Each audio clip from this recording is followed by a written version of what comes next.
Welcome to our video on permutations with identical objects. In this video, I'm going to introduce you to the equation that we can use to solve problems that involve permutations with identical objects. And then we'll use this equation to help us explore a number of examples. And finally, we will compare the number of possible permutations when there are identical objects in the mix as compared to when all of the objects are distinguishable from one another. So far in our exploration of permutations, all of the objects that we've been ordering have been different from one another.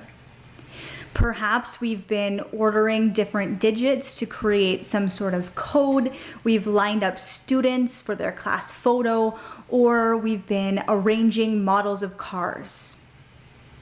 Now in this video, we're going to explore situations in which we order objects. However, not all of the objects are going to be distinguishable. Some of the objects in the mix are going to be identical to one another. Let's start by recalling what we know about ordering all objects when all objects are distinguishable. So this would be like if we ordered 10 students to line up for a drink and all students were different from one another. We know that we can use p equals n factorial, where n is all of the distinguishable objects and p is our total number of permutations. Now, when we extend this to a scenario where there are identical objects, we need to alter our equation just a little bit. So instead, we're going to use this equation p equals n factorial divided by a factorial times b factorial times c factorial. A will represent one set of identical objects, where b represents another set of identical objects. And we could add in c and d depending on how many sets of identical objects we have. Essentially what we're doing here is we are eliminating the arrangements that would be identical to one another that would otherwise be used multiple times.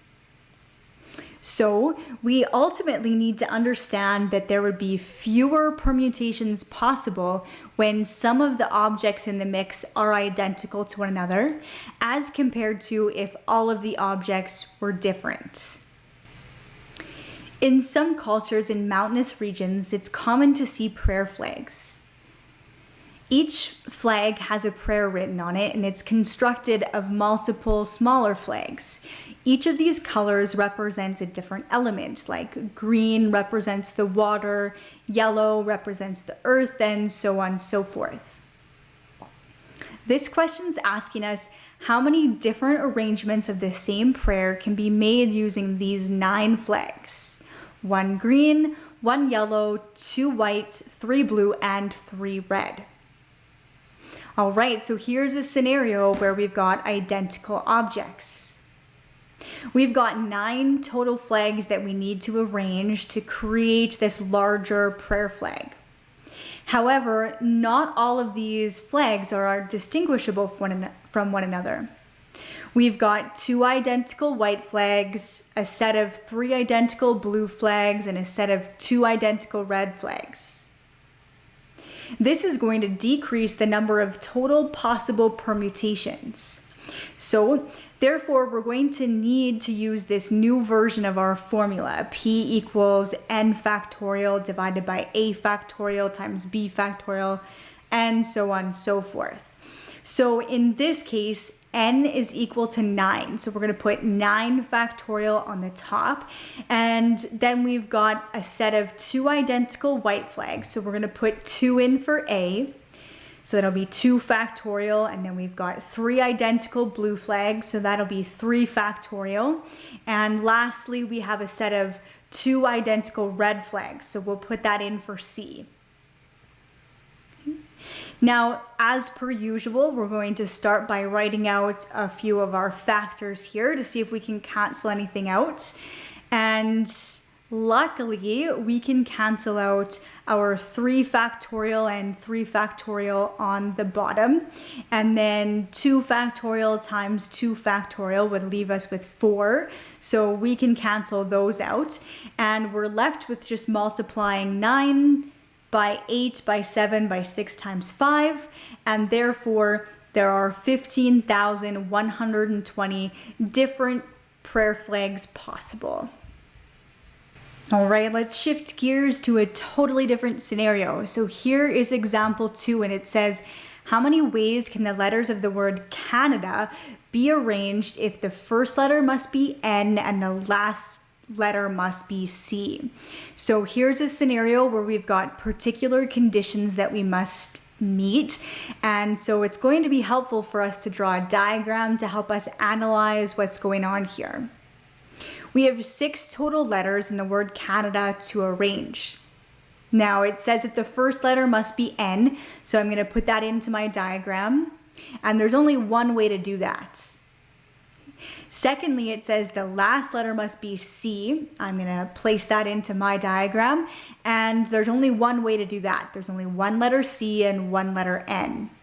So what we have is we've got these 4 letters left to order that are in the middle.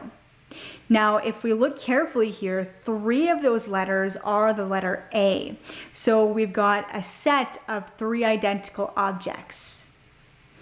Since we've got some identical objects here, we're going to have to use our P equals N factorial divided by A factorial times B factorial and so on and so forth. You know the drill. Now, in this case, we only have one set of identical objects. So 4 factorial, that's the total number of letters that we have to order in the middle, divided by the set of identical objects. There's 3 A's left to order, so that'll be 3 factorial. Now, if we write 4 times 3 factorial, we can see that those 3 factorials are going to cancel out, and we're left with a permutation possibility of 4.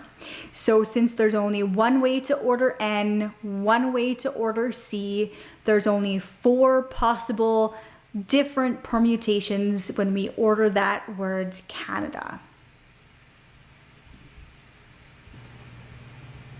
In our last example, we're going to analyze a situation where a student is traveling from home to school. The question tells us that Julie's home is 3 blocks north and 5 blocks west of her school. It wants to know how many routes can Julie take from home to get to school if she always travels either south or east. Let's use a diagram to help us figure out the different possible routes that she can take to get to school. We're literally going to map things out here. So it says, we're going to assume here that each of the south blocks are identical to one another, and we're also going to assume that each of the east blocks are also identical to one another. Essentially, what we're doing here is we're ordering the blocks to make different routes or different possible permutations of the blocks. Now, when we frame the problem like this, we realize that we've got a permutation problem that involves identical objects. In this case, the sets of identical objects are the 5 east blocks and the 3 south blocks.